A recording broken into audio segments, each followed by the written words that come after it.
Good morning, good morning, good morning to all of you. Thank you for being here at the Valdry Center for Philanthropy. We are waiting on our students who are arriving shortly from New Orleans, the campus of Southern University at New Orleans. They have a relationship with the Strata Group. So they are en route, maybe another 10 minutes before they arrive in our parking lot. But I am Terry Braden, program director here at Southern University System Foundation. I assist with creating pathways to education of philanthropy here through the foundation.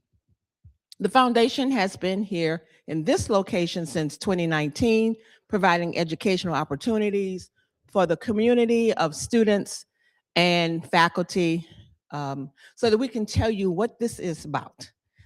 The Valdry family, Leon and Warren, graduates in the mid 50s, are entrepreneurs in the state of California. And they thought about providing some funds and resources to bring educational opportunities to learn more about philanthropic efforts that they do here in Baton Rouge, their home base. I'm glad to see we have almost a whole room full today in person, and I want to thank everybody who have logged in online, either through YouTube or through our Facebook Live. We do have 4 speaker series each year. This is the fourth of this academic year with the Strata Group. We'll have a formal introduction of them soon. But thank you all for coming, and we appreciate your attendance.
I don't think my mic is working. Is my mic working? It's picking up. Excellent. Good morning, everyone. I'm Christopher Freeman, Vice President of Advancement Operations for the Southern University System Foundation.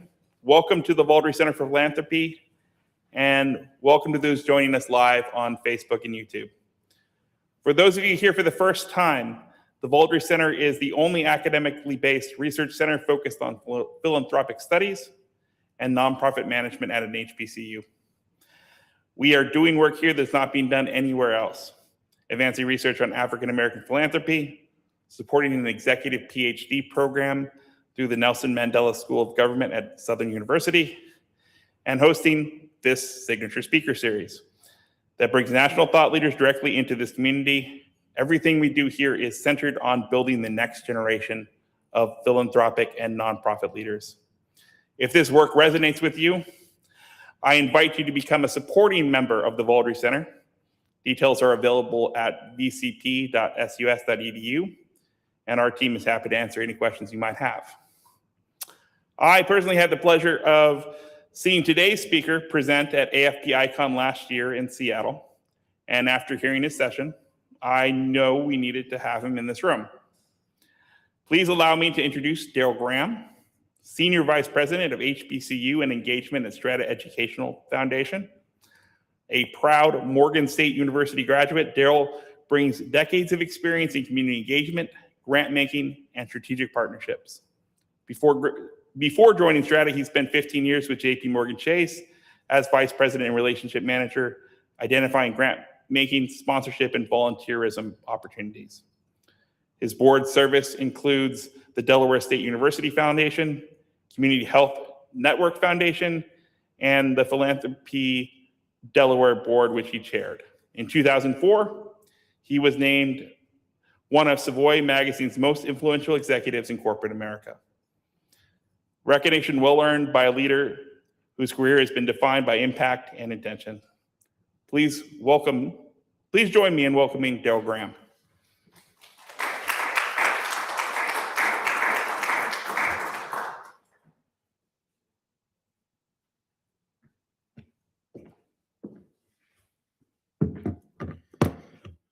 Good morning. Can everybody hear me? Can everybody hear me online? If so, great. We're going to get started. It's wonderful to be here with you all today. I have not been to Baton Rouge in about 2 decades, and I have not been on this campus around that same time as well. It's great to see this beautiful campus and to be here with you all. So, as we get started, I'm going to take you on a little bit of a journey, but I'm going to make a few introductory comments, and I'm going to move from behind this podium because this is going to be more of a conversation with friends. Is that all right with you all? Okay, very good. For those of you who are online, you could be a part of the conversation too. Just raise your hand or let Chris know that you want to say something. So it is truly an honor to stand before you today and talk about something that's both deeply personal, profoundly important to the future of our nation. The art of partnering with historically Black colleges and universities, or HBCUs as we affectionately know it. HBCUs have long been engines of opportunity, resilience, and excellence. They have educated generations of leaders, innovators, and change makers while remaining unwavering in their mission to uplift and empower. Yet, too often, partnerships with HBCUs have been approached transactionally rather than transformationally. Today, we are going to have a conversation about how we challenge that at Strada and how we want more people to challenge that. Before I go any further, I do want to mention that I'm here with 2 amazing colleagues, Mr. Damian Padilla, a Howard alum, proud Howard alum. He is our senior manager of HBCU and outcomes. Thank you for joining us, Damian. And my another dear colleague and friend, Grace Moore, who has joined us, and she is our project coordinator, and she managed our alumni relations. So thank you all for joining me today as well.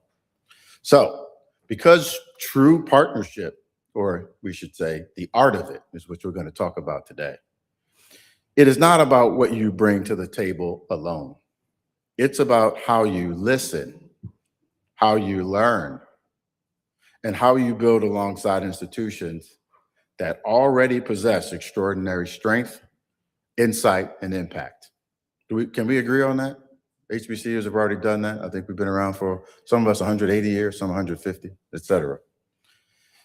It's about moving from intention to trust, from collaboration to co-creation, and from short-term engagement to long-term commitment. In today's talk, I'll share what it really means to partner with HBCUs in a way that honors their legacy, amplifies their leadership, and creates pathways for students, not just to succeed, but to thrive. So, if you're ready, we'll go ahead and get started. Well, hello, my friends from Suno are here. Good to see you all. Thank you for coming. So why don't we get started, the first slide. I'm gonna take you all, I'm not sure if this is working, the lapel, so I don't want to stand behind. Can we get it? Is that great? Can you guys hear me? So I want you to come on this journey with me, and we're gonna talk about exactly what we did along the way. So how many remember, I think got a lot of background feedback?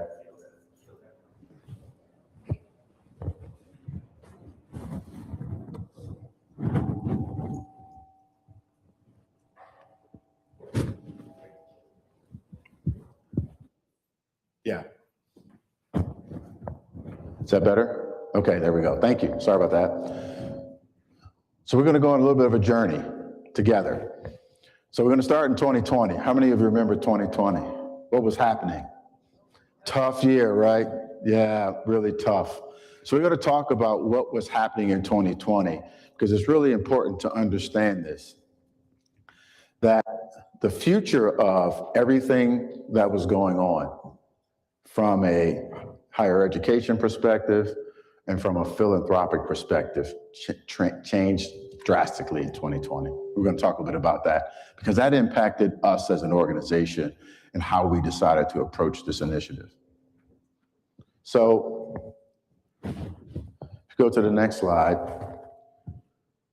in March of 2020 was when the pandemic really took over. We all started working from home. We all started worrying about what was going to happen to us. There were a lot of health scares around the country. We were all at home. We were all working from home. Even e-learning was taking place. And so what eventually happened after that was something, because we were already home. When this happened in May of 2020, there was a sentiment that changed everything. And that sentiment was partly due because we were all at home. We were all there, a captive audience, and we watched this take place, all 9 minutes and seconds of this. And so it changed people's mindsets about how we should think about our relations with one another. What can we do differently? And so we at Strada began to think about things differently from a philanthropic perspective. We bought $3.5 million forward for all of our partners, not some of them, all of them. And we took away reporting requirements for the remainder of the year. So we didn't have people worrying about things. We put that $3.5 million into their hands within 2 weeks. 2 weeks. Our board approved it. Our team loved it. Our partners loved us even more. But we learned from that. And what we learned from that was everything is different now. And this is a big part of that. So for us, it became, what is it that we can do to begin to think about what would be possible as an organization? How could we make some change happen? And what would that look like? So a few of us got together, our board chair, Dr. Marshall Grigsby, who was the former president of Benedict College, was on our board for 20 years, Mr. Title III guru. We spent some time talking about this. And as we began to work on it, something else happened. this legendary civil rights leader and congressman passed away as we were working on this. And for those of you who know who John Lewis is and the things that he and many others done or did during the civil rights movement, you know that it was legendary, it was important work. They were very young people. They weren't senior like some of us. They were young people like some of you all when they started this movement that occurred. And so this really changed the trajectory of what we were talking about because it went specific. This is July. It went specific to, we want to become an organization that's working with HBCUs to help create and develop the next generation of leaders. And it became very clear, but think about this for a second. We didn't know what else was going to happen. We just knew that it was time to do something and to do something meaningful. And so that's what we did. And so we went to our board meeting the next month in August. And Dr. Grigsby made a really strong speech about why this was important for us to do. Not just to write a check and feel good about it and then do a press release, but it was, what is it that we can do to really impact the lives of students, to impact the lives of our communities? So our board discussed it. We shared some of the scenarios that we had created in partnership with Dr. Grigsby, Ed Schmidt, and they agreed to a $25 million 8-year HBCU initiative.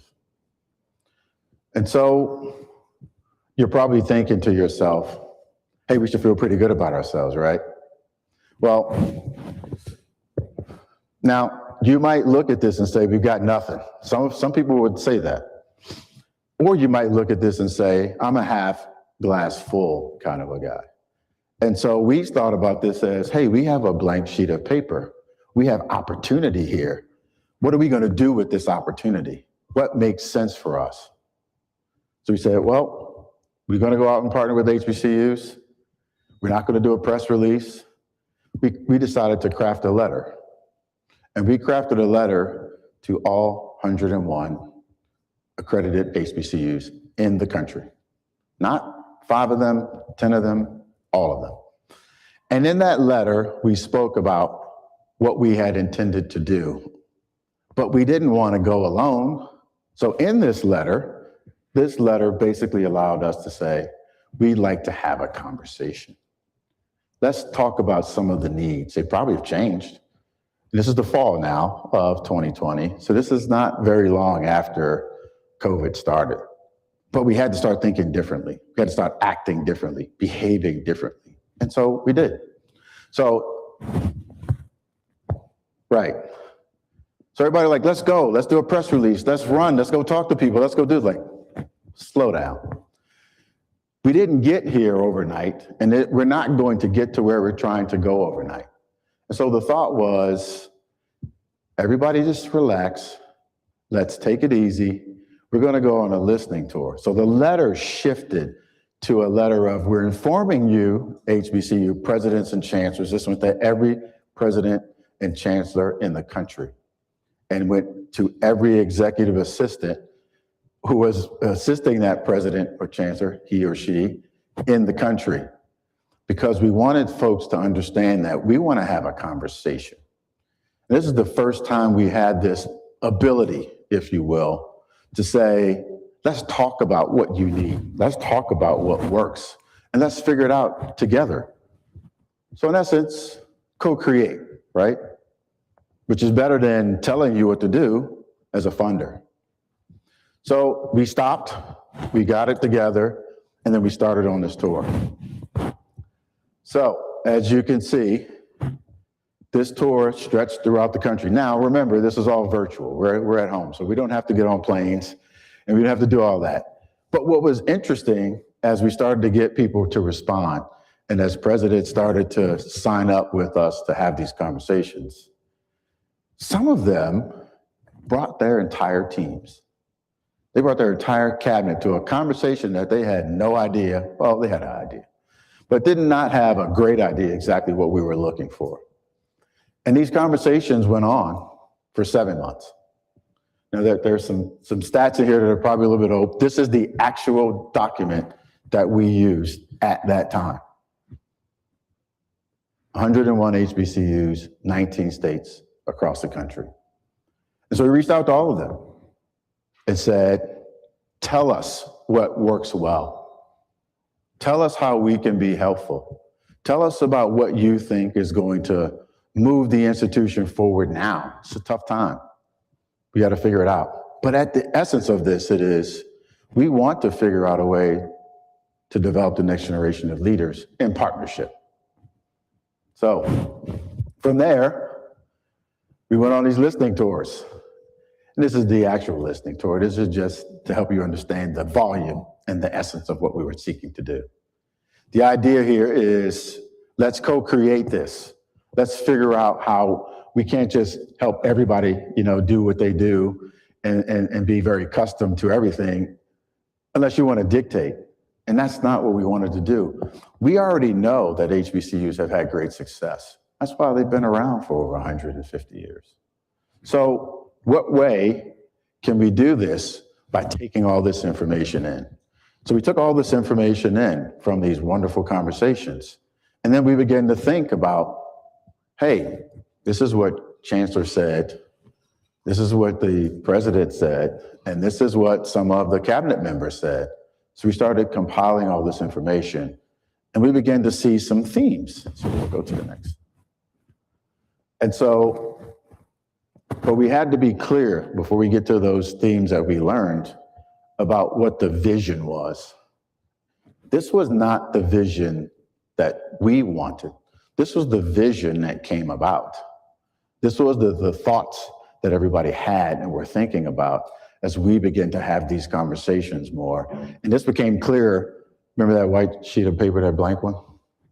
Yeah, this became clear that this was something that was possible to do based off of those conversations. So then we took it a step further and said, but what did they say? What did they tell us? What did we learn? And here's what we learned. We learned that by removing that financial barrier for students, graduation rates go up higher, much higher. We learned that when you mentor students and faculty are a part of the development process that you have, that you stand to have greater success. That when you take away these employer advisory councils with 50 people that meet for lunch and not much happens, versus you get real partnership by not being ankle deep, but being neck deep, like getting into the trenches together.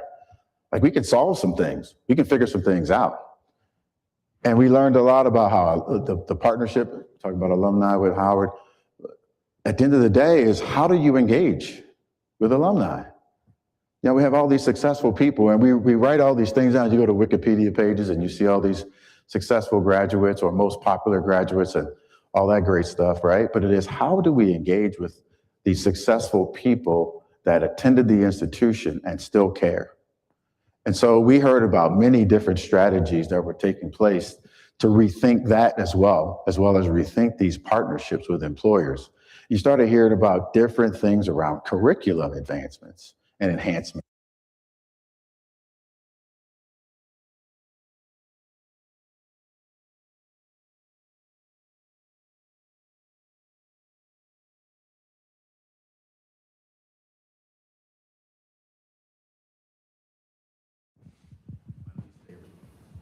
A microphone. All right, can you guys hear me now? All right, thank you, Chris. So we began to see some themes, and we began to think about it. And our thought was, hey, look, we heard a lot of different thoughts. We heard a lot of different things, great things from presidents, chancellors, and their leadership teams. But how is it going to resonate with them? How are they going to want to do this if they don't see themselves in it? So we decided that, well, let's test it out. So here's what we came up with to do that.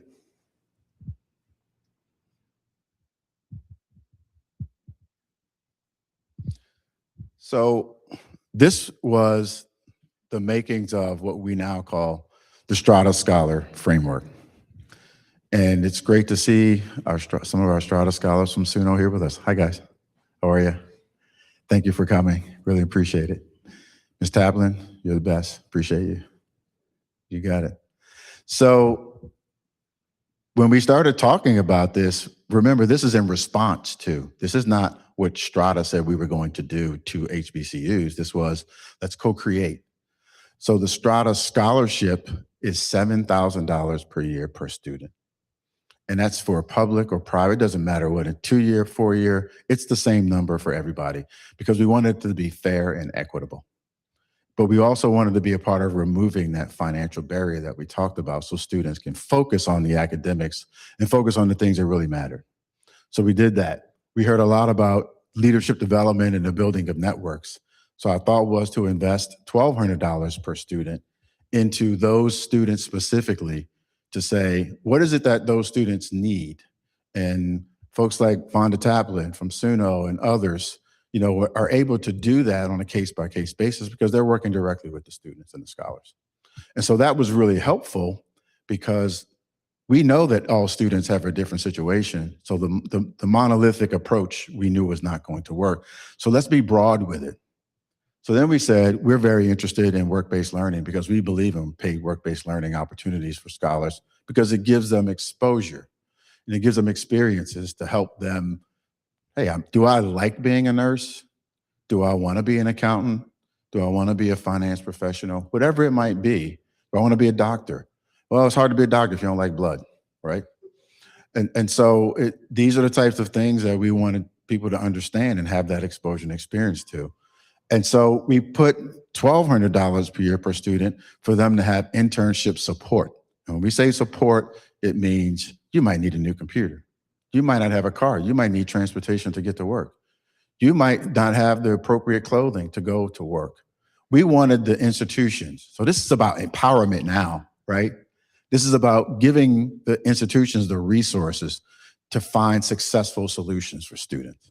And that's what it became. And then on top of that, to get students ready for graduate school and for career readiness, we also gave the institutions a 15% admin fee on the scholarship dollars because we want the institution to feel like we're investing in the institution as well. Does it feel that way, Ms. Taplin? Okay, thank you very much.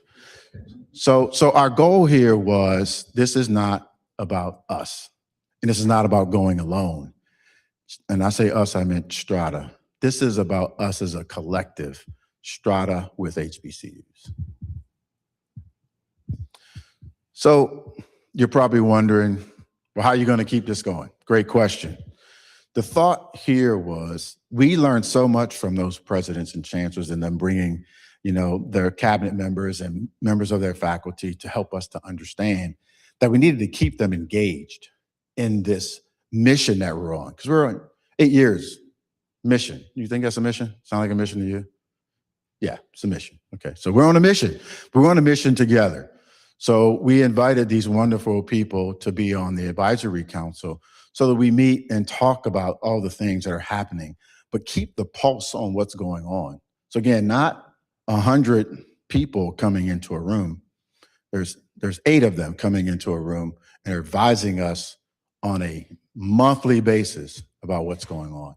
So of course, we talked about Dr. Grigsby, who pretty much is the founder of our HBCU initiative at Strada. And so he stayed on. He's now trustee emeritus, which is a retired status of a trustee at Strada. And he partnered with Dr. Amit Tabro at Bowie State University, who they co-chair this wonderful team of people.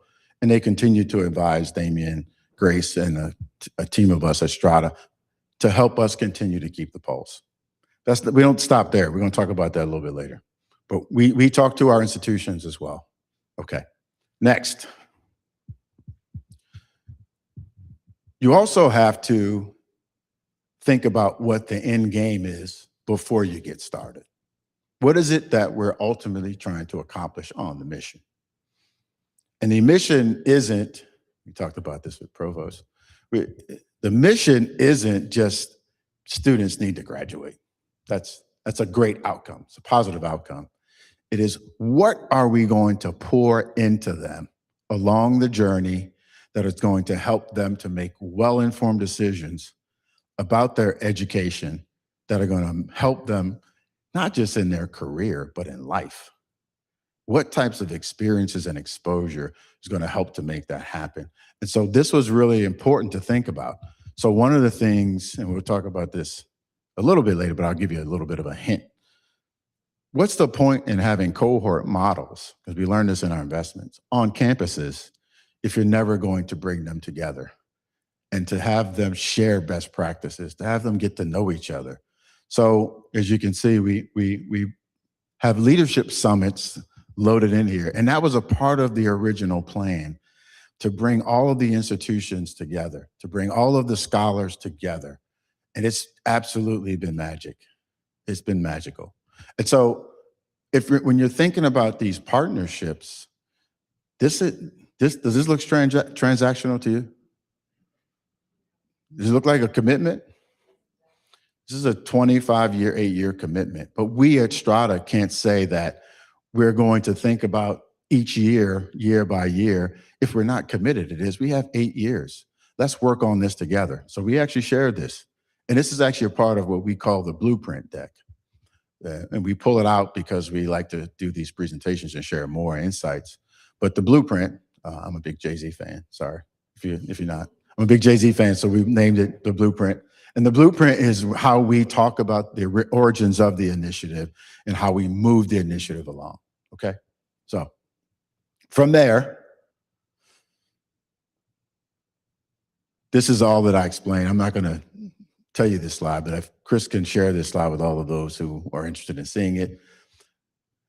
We put it in writing. This is the only thing I'm gonna say about this. We put it in writing because we wanted to make sure people understood it was real. We didn't want, Damien's a nice guy, but we don't want Damien getting calls every day like, hey, what can I use that for again? Tell me. It is, we're gonna put it in writing so that, again, this is about empowerment. It's about a movement, it's about a mission, and we're committed to this. So here's what the usage are. You go at it and you make it happen. And it's really worked well, right, Ms. Taplin? Yes, it has, thank you. Right, guys, does it work well? Awesome. So from there, we felt like it was really important. And this is important, and I'm going to emphasize documenting. Documenting what is going on is really important, because a lot of times what happens is people just tell you exactly what it is that they want you to do. Typically when someone gives you money, they do tell you that. I'm gonna give you this $20, but I want you to go to the store. I want you to go now. I want you to bring it right back. Or I'm gonna give you this $100 and I want you to go on your trip and I want you to bring me a gift. No, that's not what this is about. This is really about, let's make sure everybody understands what their role is as we're going into this. And so we documented all the roles. I'm not going to spend a whole lot of time on this. I'm just going to show you that it exists, and we did it. So this is the role of Strada Scholars, all right? You guys know what your roles are, right? Very good. Next slide. We documented the role of the institution. Now, one thing I will stop here and say is that one on the bottom was the most genius thing that the HBCUs came up with. It wasn't us. The HBCUs told us this was important. And they told us this was important because they wanted to have someone to reach out to, just as much as we wanted to have someone to reach out to, or people to reach out to get things done. Damien Padilla, Bonda Taplin, and there's probably 75 or 76 other points of contact. That relationship has made this work extremely well. There's no guessing who to go to. You know exactly who to go to. If you got a question about something, Ms. Taplin's going to call Damien Padilla. That's it. And all the others do that. And so it was important for us to commit to that as a collective so that we could get things done. And it has been tremendous. So then we also wanted to document, next, what is our role? We're not off the hook because we're investing. It is, what is it that we're going to do? We are going to commit to the $25 million over 8 years. We're going to commit to putting a person in place so that they can have communication with someone directly and know who to go to. We are going to tell the story as we go. We've done a series of videos to tell the story. In those stories, we did a great video at Suno back in 2023. In all these videos, we had a great person on our comms team who basically said, we're going to build you a playlist on YouTube. So all these videos are posted on YouTube as a part of the Strada, and you can just Google it, Strada HBCU YouTube playlist, and the host of videos are there. It's a wonderful thing. We didn't ask to do that. People wanted to be a part of it. People in the organization saw what was happening and felt the movement and just joined in and started doing things like that. And it was great. So now that everybody understands what their role is, a lot easier for us to get down the road, right? When you understand what your role is in a situation, is it easier for you to get things done? Is it easier for you to understand what you're supposed to do? Right. Understanding what the assignment is, understanding that we're on a mission. But we're not on a mission alone, we're on a mission together. So this is actually a short video that just displays some of the things that I mentioned to you, but we wanted you to hear just a couple of minutes of it, the perspectives of those who are impacted by this.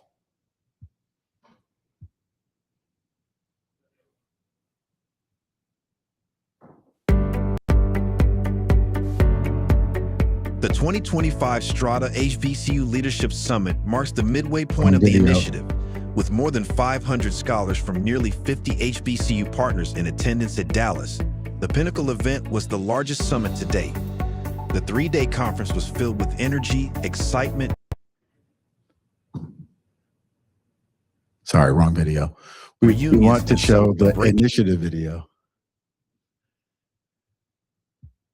While they're doing that, the initiative video is just, again, us documenting what we all saw earlier. But we like documenting these things in video as well, because we know our young, talented scholars love videos. They love things like TikTok and IG and their phones. We didn't have phones like you all have now. In fact, our phones barely had keyboards on them. If you were trying to do a text back then, you were going to hurt yourself. So some of us remember that. Yes. Can you share with us the number of schools in the South that have a relationship with Strada?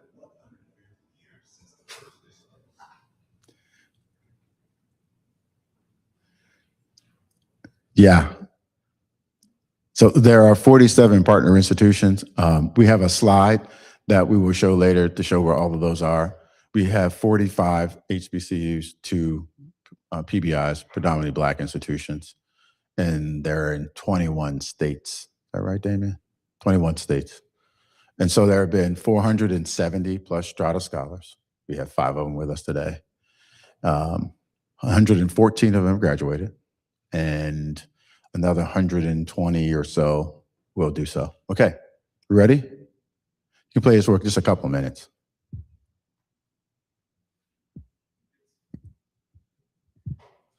It's not working. Okay, we're gonna segue to go to YouTube. Segue. So I just was describing this slide to you. These are the partner organizations that joined us. 28 of them were pilot partners that started at the very beginning, and then the others came along. So that was 21 and 22 academic year, and then the expansion year was 22 and 23. Again, 114 scholars graduate. 100% participation in leadership development. 100%. That's great for our leadership development program, which is awesome. But this one is real key here. We did and we're going to release an impact analysis in about 3 weeks or so. And that impact analysis is going to sum up all the things that the scholars have done over the last year. And what we found is, from a work-based learning perspective, 90% of our seniors have had a work-based learning experience. 63% of them were paid. That is much higher than the national average. So we should feel great about that because it talks about the commitment that the institution had to really wanting to do it. We didn't force anybody to do it. It was something that we collectively wanted to do together. And look how great it's turned out. That's just 1 year, right? So we should feel really great about the strides that people are making. Scholars are really getting great experiences. They're getting paid for those experiences, and they're graduating and getting into industry. And so we're excited about that as well. So from there, as I mentioned before, it was our duty and our job to bring all of this wonderful talent together. So we created the HBCU Leadership Summit. Scholars, do you guys like the summit? It's been great. So glad you all love it. So the key to this, again, is we had to figure out the first year what it was going to be like. An idea was gather, bring everybody together. Let's learn together. Let's share best practices. And then we want our scholars to go back to the communities where they came from, what they've taken, what they've learned from this, and go and lead. And that was really the essence of what we wanted to do. And so we built the first one, and we had a little bit of insight or feedback from points of contact at others. But the last three, we've had 4 of them, 2 in Atlanta, 2 in Dallas. The scholars do a survey, and everybody gets to do a survey. But the scholars and those who've done the surveys have basically told us what the second, the third, and the fourth one was going to be about. And again, the thing that was really important about that is, look, we as adults, we think we know. We were talking about our kids, right? Sometimes our kids don't listen to us. They need somebody else. I don't know. We probably have some witnesses in here for that. But my daughter's a senior at Delaware State University. So trust me, yeah, she listens to a lot of my friends and a lot of other people. And I just basically feed the information. So if she's watching, yeah, so the secret's out, sorry. But this was really important to do because, and this is the other part too, was the commitment from Strada is this. The institutions don't pay for this. We pay for all of it. We pay for the travel, the lodging, all the activities, food, whatever. And the reason for doing that, again, was the institutions talked about that barrier. So we wanted to remove that barrier from the institution's perspective and say, don't even worry about it. So we baked that into the $25 million budget so that we could bring everybody together so they could see each other. And so you might see them with their wonderful like cardigans and sweaters on. Like this all started in year 1. A couple of folks showed up with cardigans and sweaters and jackets, and it became a really healthy competition because we know how HBCU folks are. We are some competitive folks. And I know where I am. We are in SWAC country, so I get it. I get it. When you ride up to SWAC schools and you see a football stadium, it's a real football stadium. So we know what the competition is like here. So it turned into a healthy competition amongst, but it's also a way for the scholars to get to know each other. And that's really been beautiful to see. So what's happened with this? You're probably wondering to yourself. Well, we'll show you quickly and then we'll get to some questions.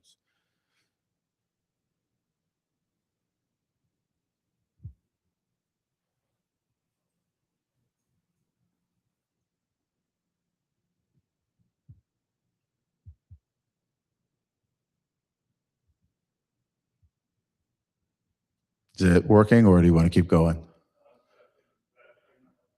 Not working? Yes.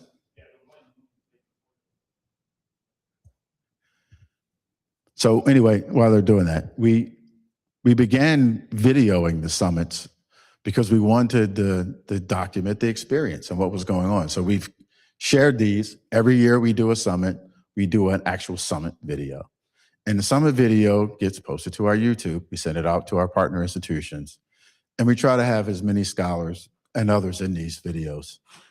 And so wanted to share, when we first went to Dallas last year, what that was like.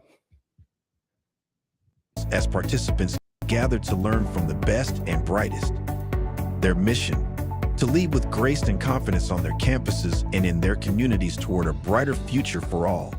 This program, the HBCU initiative, is wonderful because it has direct impact and engagement with students. So you can see immediately the effect on students' lives by their participation in the program.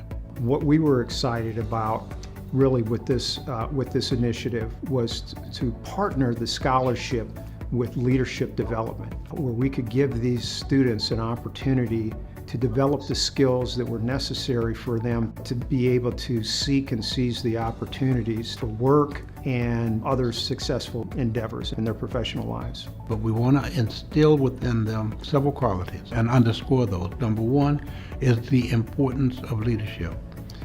Number two, the importance of not only doing well, but helping others to do well. We believe in lifting up everyone who comes to our institutions, ensuring that they are pushed, prodded, or pulled over that finish line, because we highly value education as the way for social upward mobility for our students and for their families. HBCUs for more than 150 years have been important drivers of social mobility for Black students in America, and more recently for many other students as well. Strada's entire focus is connecting education with opportunity. So we really see these HBCUs of America as one of the most important and distinctive parts of higher education. It's instrumental to understand the individuals, the leaders, and the professionals closest to the work. Their perspective should influence the design. That's the ultimate, and that's the pinnacle of inclusion, because they get to see themselves in the solution. Having partners like Strada to come alongside us to recognize the need, to recognize the untapped talent and the possibilities of these young people is just amazing. I'm imagining in my mind, with a great sense of hope, humility, and gratitude, that we have empowered a large portion of that next generation, and that they're going to go out there and figure out what issues do exist and determine what they need to do in order for them to be solved, or to figure out how they can be solved. It makes me feel more confident when I do go into the real world, because I've been prepared to do that. And of course there's going to be obstacles that come along the way, but because of the growth that I've gained as a Strada Scholar, I'm going to know how to approach those obstacles. And I also have a network that I can go to for support in case I don't fully know what I can do to get out of that. When I got my private pilot license, Strada helped me to pay for the rest of my lab. I got qualified to apply for United Aviate program. The Aviate program allowed us to have a guaranteed job path to United Airlines. If I wasn't able to get my private pilot license and my instrument license by the 2023 school year, I wouldn't have been qualified for that, and I'll have to wait. And this is all empowered by Strada. They invested in me, and that investment is going to go further, just serving the people, giving back, and just being able to connect people with different culture. I see these students, the talent they have, the confidence they're building, and the opportunities that they are creating both for themselves and for others, and it is impossible to resist. This is a powerful effort of talented people who will make a difference in America. So we like to document and celebrate. We do a different video every year with different perspective. This was an interesting time because we just gotten to Dallas, and we were feeling like our first graduate class was about to take place. And so there was a lot of sentiment, if you will, in this particular video. But what it prompted is, and I hope that we can play the next one, it prompted us to do a celebratory video. We wanted to celebrate the Strada Scholars. We wanted them to know that we cared. We wanted them to be able to share it with their families. So we made this really short video to really do that. I hope that we can play it because it's really short. Okay, very good.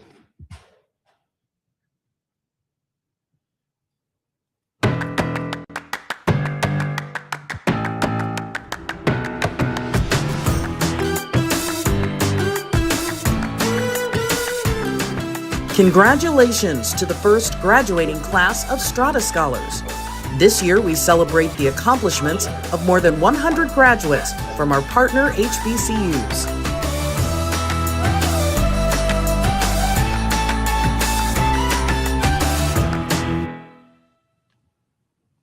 So when we did that video, some people said, so what's the point?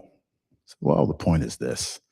This is a pretty big mission to go to college. It's a pretty big thing. Would you scholars, how many scholars or students in the room? Would you agree to taking on this mission is a big thing? Yeah. So we should celebrate that. We should celebrate the wins, right? Now, it doesn't mean that we don't have to start another mission after it, but when people win a championship, they celebrate. You don't need to have champagne and all that other stuff, but you can do other things to celebrate. But that was the point. The point was for us to begin to do that, is to celebrate success. Let's celebrate a positive thing happening. So this was cohort 1 in Atlanta. I think we had 78 scholars then, so small number. Cohort 2, still in Atlanta, but you can see we're growing. So the 20 plus partners, the 28 pilot, and the additional partners that came on, the scholars begin to accumulate. It's okay. So we had to skip a year. We went to Atlanta to Dallas. And the reason why we had to do that, because the second COVID outbreak pushed us into the fall. So we said, let's take a gap year, if you will, and let's get back in alignment with graduation for 2025. So that's exactly what we did. So we went to Dallas. So Dallas welcomed us with open arms, and we had a great time. And then the cohort 1, 2, 3, and 4 came together. Yeah, so it really grew, significantly. At that time, we had over 400 Strada scholars. So we started with, that blank, remember the blank sheet of paper? And there were no institutions, there were no scholars, there was no approach. But look at what happened because of the collective effort. So you can go past these are those videos. So you're probably saying to yourself now, in summary, what did we learn? What worked? Let's talk about it. In order for us to get to this point, we didn't get here alone. This requires active listening. This requires engagement. This requires commitment. And that's what all came with the way we started. We started by listening. That was the best thing we could have done in getting the partnership off the ground, is it wasn't about us as a Strada, from a Strada perspective. It became about us as a collective. What was important? Well, there were a lot of different things around student success that were important, but it wasn't for us to dictate what that was. It was, let's put all these things on the table, because we learned a lot of different things from everybody. And it was, let's set it up in a way in which everybody can get something out of this into their campus, into their curriculum, into what they're delivering to help students wherever they might be. So it was, let's empower people to have student success opportunities. And we learned we're all in this together. And if we approach it that way, we can have significant outcomes. Our hope is that we'll share this story amongst funders, amongst people and communities around the country and around the world about how this all came about and the great success that is actually happening, not because we said it was going to happen, it's because we decided together that we wanted to see something change. We decided together that we wanted to move the needle for some wonderful young people who are trying to figure it out. And if we work together, the types of things that we're seeing from an outcomes perspective, student experiences, internships, being able to be a part of something, being a leader, finding who you are. I found myself on my campus. I found out who I was. And I'm an accountant by trade, but I haven't practiced accounting in 2 decades. I've been in philanthropy for 2 decades now. And so there's hope, right? And we want to pour that into the talented students on our campuses. And so working together, teamwork, partnership is important. And last but not least,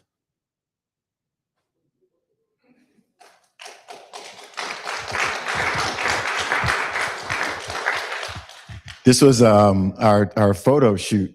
We were trying to do like a photo glamour shoot that day, right? And I found this like in my, I think I posted this photo like somewhere on Facebook or something. And Raven used to call me a bit, and she still does send me texts and all that stuff. But let's not forget why we're doing all of this. Let's not forget who all this is for. This is for them. This is for students. Thank you.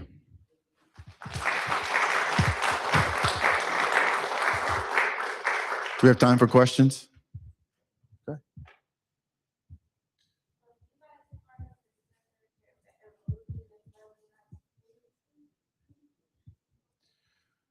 You say it one more time for folks, or? Hello. Yeah. Okay. I'm a junior here at Southern in Baton Rouge, and I was wondering, do you guys partner with our school? And if not, do you plan to? We currently do not now. The institution was going through a bit of a transition when we were bringing schools on.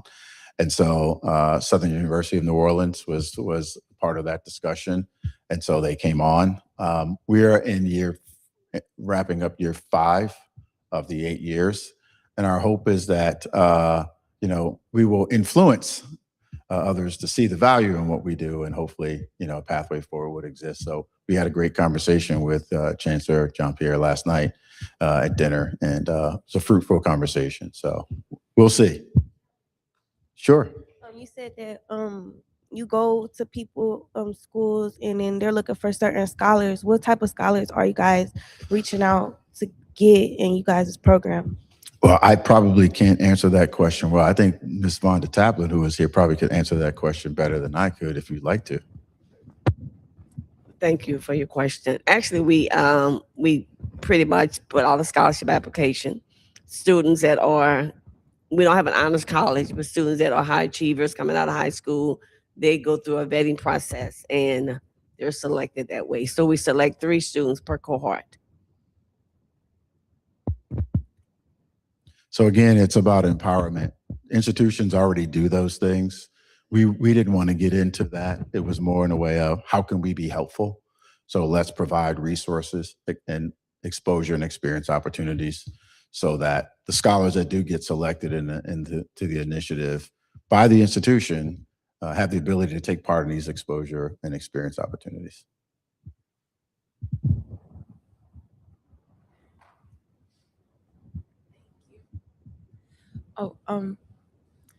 As a Strada scholar, my major is psychology, and I understand that this is those are leadership foundations, for the finance, business, those kinds of majors. But I would like to say, are you guys thinking of those other majors? Because I feel like even for my degree, psychology, there's lots of things that I feel like I could learn when I'm there at the leadership summits. But I feel like if it was a little bit geared more towards the other majors, we might get a little bit more out of it. Yes, so we have been reaching out to some folks who are in that space.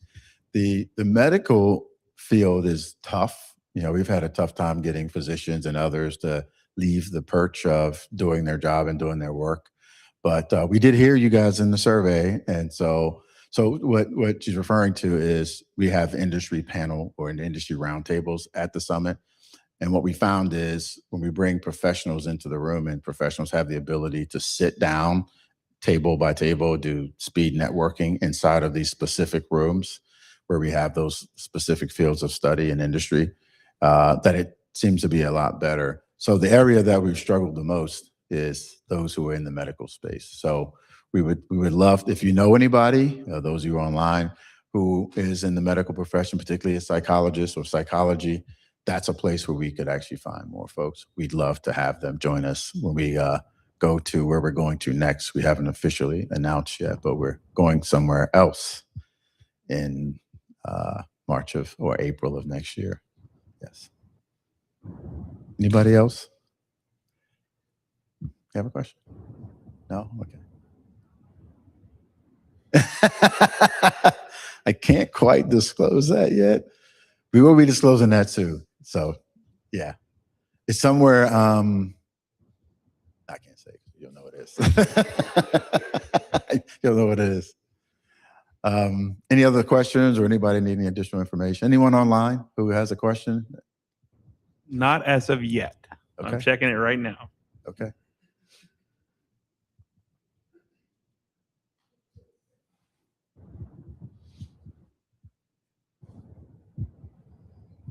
First, thank you for coming and sharing this information.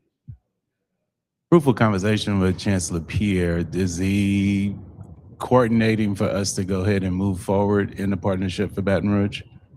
So yeah, we were talking about that last night. And so, again, the thing for us is we are not in recruitment mode right now, but we heard your chancellor loud and clear about where we'd like to be. And we heard from Chris and others loud and clear. So, and we've heard from your provost as well, loud and clear. So we're hearing you guys. So it's really, up to next steps and how things go as we get forward in our 8 years where this ends up going. So more to come. Yeah, because we do the data part for Chancellor Pierre. So we're currently, as last year, November, December, we had 512 with over 3.0, 13 of them as 4.0 and above. And we did do a JAG scholar initiative where we recognized them in the third quarter of one of the football games. So if Strada Education Foundation could provide some support with swag and less co-brand opportunity, we have over 500 that are ready for that co-branding. Especially one of the initiatives he's working on is how do we provide stackable credentials to the over 500 3.0 scholars. But ours, we did do it in a part, we only did it for those students who have earned over 30 credit hours, so that sophomore, juniors, and seniors to show that they have demonstrated a great transition into Southern University Baton Rouge. So we are looking for support. We are looking for partnership, like you said, because we were able to get over 180 of the 512 students to actually come out and participate during the football game, and worked and brought that cohort together. And they did find that very impactful. For now, Chancellor Pierre and I are on the backside of making sure that we have swag to send them. And we get emails every week to remind us that they need swag. So we're more than welcome to partner. All right. Sounds good. We'll talk more. All right. Thank you. Anyone else?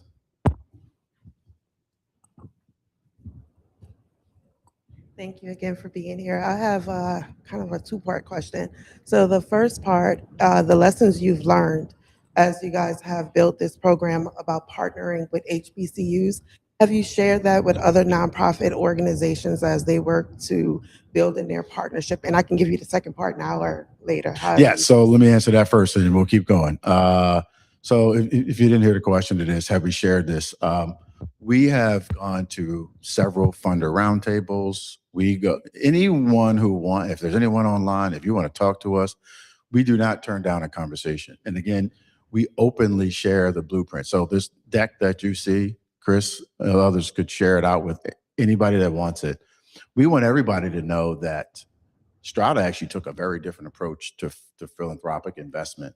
And this HBCU initiative is a great example. And so the blueprint document was really intended to do that, to show exactly how we started it, how we made it progress. All those timelines, all those things are there. We share the website with folks. We share the playlists. We meet with anybody. So if there's anyone out there that wants to know and that wants to hear about how it's done and you want to do it, we're happy to share everything that we have done, to get to this point with anyone who wants to know. And so thank you for that. The second part of the question was, through this work, you guys have learned obviously a lot about HBCUs and their needs and opportunities. How has that informed any of the other work that Strada is doing outside of the HBCU initiative? That's a great point. We're working on a couple of things now. For example, we have a quality coaching. We have 5 focus areas as a part of our North Star, helping to create better connections between education and opportunity for students, right? And so the idea here is we really want to solve some of these issues that exist, very similar to what we talked about with the HBCU initiative. So we have a focus area called quality coaching as an example. And in that quality coaching, there's a great deal of career advising and all those things that fall into it. The idea there is if we have partner institutions that want to be a part of that, some have done that. And so we've begun to cross-pollinate these relationships within Strada to share more. We have this initiative called the State Opportunity Index, and it just really talks about how each state is focused on these things around how we're making it affordable for students and families to go to college. What do the work-based learning? We shared a work-based learning stat. So now all of our stats are aligning together at Strada so that we can talk across different initiatives, across key focus areas to really say, where are we seeing movement take place? What's working really well? And how can we engage the HBCU community into a lot of these conversations? So we brought SOI and we had a briefing specifically. We had 2 briefings specifically for HBCUs to engage so that their voice could be in these conversations and they could actually be a part of the dialogue. And the great thing about it is those have been some of the most heavily, most volume, if you will, on those Zoom calls to really highlight. And so we believe that by building on, as I mentioned earlier, this place of trust, this place of commitment, and this place of working together, that we can bring the HBCU community into our organization and do more of those things across the key focus areas, as well as the opportunities that you all have provided us to be a part of the things that you all are doing. You're welcome. Thank Hello, you sir. for your presentation, Dr. Graham or Dr. Graham. I just want to delve more into your model of partnership, in particular, the part that involves internships for the students. How are you creating the model to partner with organizations for the students to gain these internships, and what percentage of the students in all the cohorts are actually getting these work-based experience internships? Great question. We are not creating the opportunities ourselves.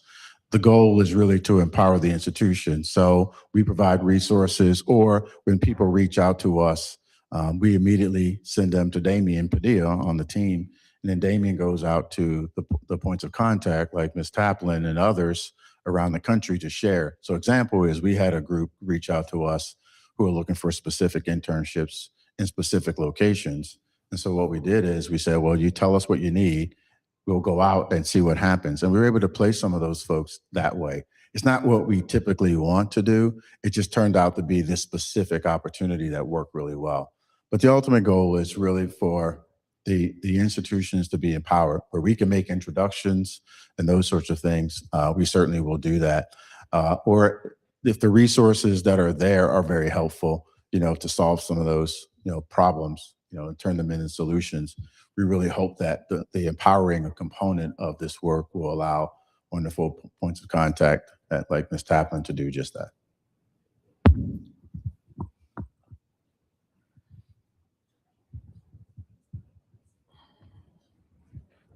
I actually don't have a question. I just want to actually commend Daryl and Damien and Grace, and just to kind of share the impact that the Strada program have had for Southern University at New Orleans. I've been privileged to serve the students, I think since the inception of the program. And we've had some changes, and I was possibly considering retiring, but they keep talking me into staying because I need to see this last cohort 28 graduate. But nevertheless, as you ask about internship, and I'm so appreciative that even students like Amani, who completed her internship this summer, that was not a paid internship, but again, Strada brings the support so that, and she's still looking at me because she have not received her funding, but she will. But she completed her internship, and I just want to thank you all for all that you do to help our students, and the morale, the drive, the initiative that they have is because of what you all do. And in addition to that, the fact that you all came to Southern University at New Orleans campus in 2022, and a time that was spent to invest in the student, the camera crew came and all of that. And so it meant so much to the students. So again, I want to thank you all on behalf of Southern University at New Orleans and the Strada Scholars for all that you all do. Thank you so much. Thank you so much. Thank you. I want to, you know, Mr. Graham came. We've been talking for quite some time. And since you're in education, I think a really nice backpack that says Valdry Center for Philanthropy will remind him of his experience here in Baton Rouge. I would love for us to speak about bringing your committee of 8 here to the Valdry Center to do your next meeting. We have this wonderful auditorium. We have breakout rooms. We provide lots of hospitality and service. I know the students would love to come and be hostesses and hosts as well. So this is our first gift for you. Personally, Mr. Daryl Graham, for being here, providing the wonderful information necessary for us to see what other opportunities are out there for HBCUs to connect, to get lots of information that will move our campuses forward, as well as all of the others that you're affiliated with. But hold on one moment. We have one more beautiful gift for your own personal space.